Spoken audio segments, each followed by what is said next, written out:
The sun doesn't shine every day. The storms will come.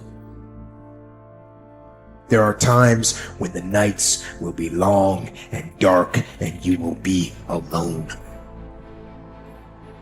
There will be times when the darkness seems to consume everything. But don't let it consume you. That's anxiety. Stop. You're not where you think you are. Your map isn't producing the desired outcome. It's wrong. What should you do? You don't know. Stop. Because if you don't know where to go, there's no point going anywhere. And then what? Prepare. That's anxiety. Stop. Prepare. Well, people hate that because, well, for obvious reasons. Prepare. For what? Everything. Very, very demanding psychophysiologically. And that's also something that's really worth knowing. It's like anxiety isn't just a psychological state that's unpleasant. It's like you're revved up and you're burning resources like mad. And you're in a biochemical state such that's optimized for quick action, but that's toxic if you inhabit it for any length of time. So not knowing what to do, that is not good. And it isn't just that it makes you feel bad. It's you're running your machinery faster than you can replenish it.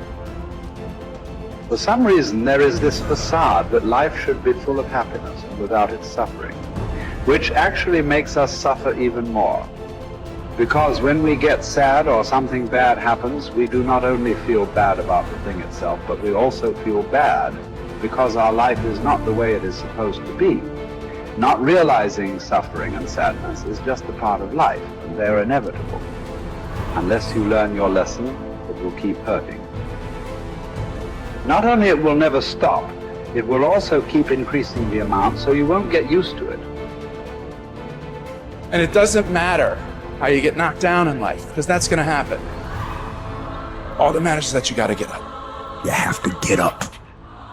Whatever experience you're having right now, it has not come to stay. It has come to pass. Sometimes you have to just back up and go within yourself and pray and meditate and recharge your batteries. Go away, clear your head, and then come back and look at it from a different vantage point. Don't operate while you are under the spell or the effect of what's going on. Don't allow your emotions to control you. We are emotional, but you want to begin to discipline your emotion. If you don't discipline and contain your emotions, they will use you. You don't have to force yourself or motivate yourself to think negatively, to be depressed, to beat yourself up over the head, to feel loaded with guilt. You don't have to make any effort to do that. Your mind is on automatic. It will do that by itself. But if you want to begin to move into your own personal greatness, you've got to be willing to go against the tide. You've got to be willing to harness your will and say, in spite of this, I'm in control here. I'm not going to let this get me down. I'm not going to let this destroy me. I'm coming back.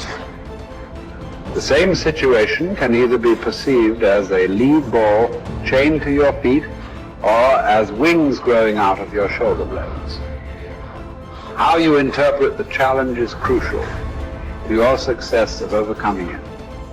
Ultimately, it's never the challenges that matter, but how you perceive them.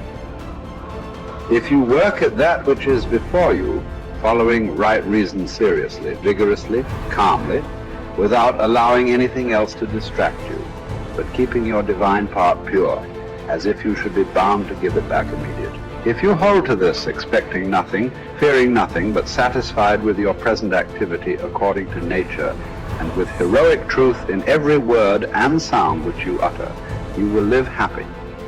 And there is no one who is able to prevent this.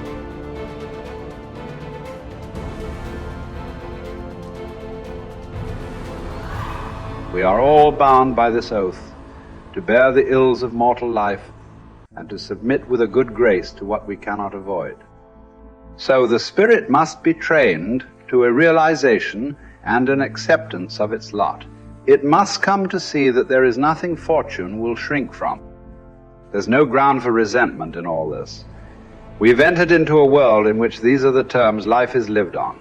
If you're satisfied with that, submit to them. If you're not, get out, whatever way you please. The happy man, therefore, is he who can make a right judgment in all things. He is happy who in his present circumstances, whatever they may be, is satisfied and on friendly terms with the conditions of his life, that man is happy, whose reason recommends to him the whole posture of his affairs. How do you bear the suffering that is at the crux of life without becoming tempted and embittered? That's really, really difficult. Now, someone might point out, go ahead and be bitter, see where that gets you. And if you have any sense, and generally people have at least some, they know that being sick and bitter is worse than just being sick. And that being right, it's worse, but it's very hard temptation to avoid. Sometimes you want to be bitter just out of spite in some sense, because things are so terrible. All you've got left is your willingness to shake your fist, and say, well, really? Is this like this many poisonous snakes? Really? That's like, maybe I could have learned with just 1 or 2, not 100. And so, but we're all stuck with that. And I think we're stuck with it at every level of our life in some senses. How do we maintain a high order moral orientation in spite of suffering and malevolence? Do you think that the man has any thought of mending his ways who counts over his vices as if they were virtues?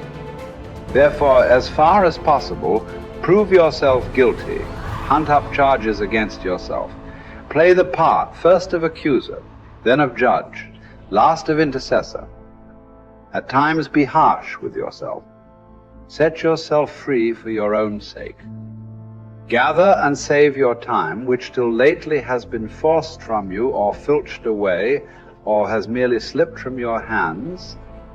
Make yourself believe the truth of my words, that certain moments are torn from us, that some are gently removed, and that others glide beyond our reach. The most disgraceful kind of loss, however, is that due to carelessness. Furthermore, if you will pay close heed to the problem, you will find that the largest portion of our life passes while we are doing ill, a goodly share while we are doing nothing, and the whole while we are doing that which is not to the purpose. What man can you show me who places any value on his time, who reckons the worth of each day, who understands that he is dying daily? For we are mistaken when we look forward to death. The major portion of death has already passed. Whatever years be behind us are in death's hands.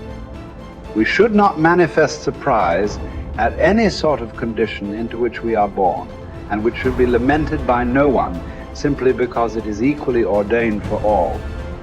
Yes, I say equally ordained, for a man might have experienced even that which he has escaped.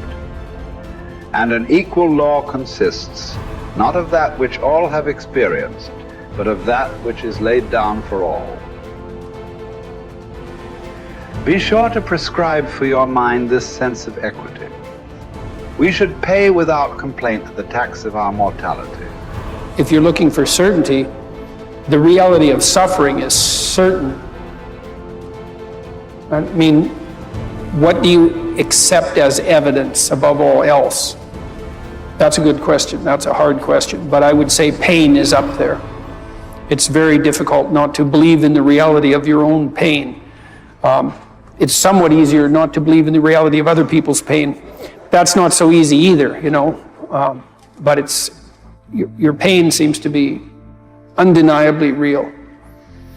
And so it does beg a question, which is, if pain is undeniably real, is that which overcomes pain even more real? And I think that's, in some sense, that's the idea that lurks behind the idea of the resurrection.